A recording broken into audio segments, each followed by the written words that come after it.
जय बिहारी जी की। कुंज बिहारी श्री हरिदास। तो अब ठंडियाँ शुरू हो गई हैं, तो अब सर्दियों में प्रभु की सेवा कैसे करें। तो देखिए, सबसे पहले स्नान की बारी आती है। तो स्नान हमें प्रभु को गुनगुने पानी से कराना है, ठंडे पानी से स्नान बिल्कुल नहीं कराना है। और जैसे जैसे ठंडी तेज होगी तो उस हिसाब से पानी थोड़ा गर्म करेंगे, देख लेंगे अपने हाथ पे डाल के कि हमको तो नहीं तेज़ लग रहा है, उसी प्रकार से प्रभु को स्नान कराना है। फिर देखिए, भोग की बारी आती है। तो भोग में प्रभु को गरम तासीर की भोग धराइए और उन्हें गरम गरम भोग लगाइए। इतना गरम भी ना, जैसे हम लोग पाते हैं गरम गरम भोग हम लोग भी पाते हैं, उसी प्रकार प्रभु को गरम गरम भोग धराइए।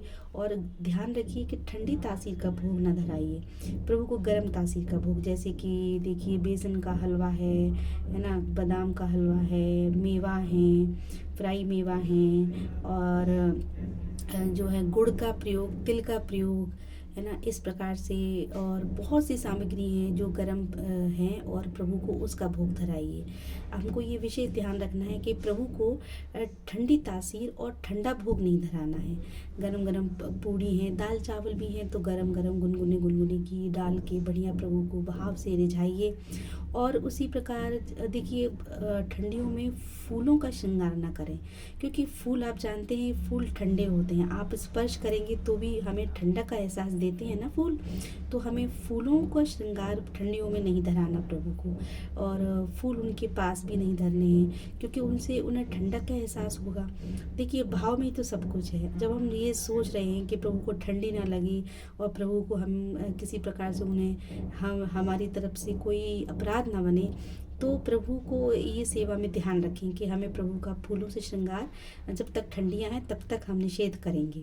और फिर बारी आती है कि हम प्रभु को शयन कैसे कराएं। तो देखिए, शयन कराते हैं तो इत्र की मालिश जो भी लोग करते हैं, तो अभी तक हम ठंडे इत्र से मालिश करते रहे, अब हमें गर्म इत्र से मालिश करनी है। जो गर्म तासीर के इत्र होते हैं वो आप मार्केट में आसानी से अवेलेबल हैं, जैसे कि हिना का है, केसर का है, ये सब गर्म इत्र हैं। तो आप गर्म इत्र से प्रभु की हल्के हाथों से मालिश कर सकते हैं। और अगर आप वो भी ना ला सकें तो कोई बात नहीं, आप नारियल का तेल, सबसे शुद्ध नारियल का तेल, उससे आप प्रभु की मालिश करें।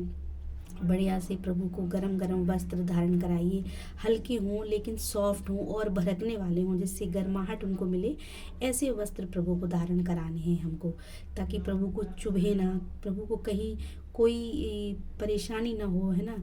क्योंकि प्रभु हमसे कहने तो आएंगे नहीं, लेकिन हमको अपने भाव में ये प्रधानता रखनी है कि हमको, मेरे प्रभु को कोई परेशानी तो नहीं होगी इन वस्त्रों से। और बिस्तर भी हमें ये ध्यान रखना है कि गरम बिस्तर ही हो और ठंडा बिस्तर ना हो, ऐसा इस तरीके से। और फिर प्रभु को शयन कराइए। अच्छा, जल भी पिलाना है तो वो भी गुनगुना ही जल पिलाइए, ठंडा जल अब बंद करिए, कि नॉर्मल जल भी नहीं। अब जब भी आप प्रभु को जल आचमन कराते हैं तो गर्म जल का ही भोग लगाइए, गुनगुने जल का ही उनको पास रखिए, उनके पास गर्म जब भी पिलाएं तो गुनगुना जल ही पिलाइए। और जब दूध पिलाएं तो दूध की सेवा में भी ये ध्यान रखें कि दूध गुनगुना हो, और सबसे बेहतर होगा कि उसमें केसर डाल दें और मेवा कुछ कूट के फ्राई करके वो डाल दें, और प्रभु को तब ये दूध का जो है आप भोग लगाइए।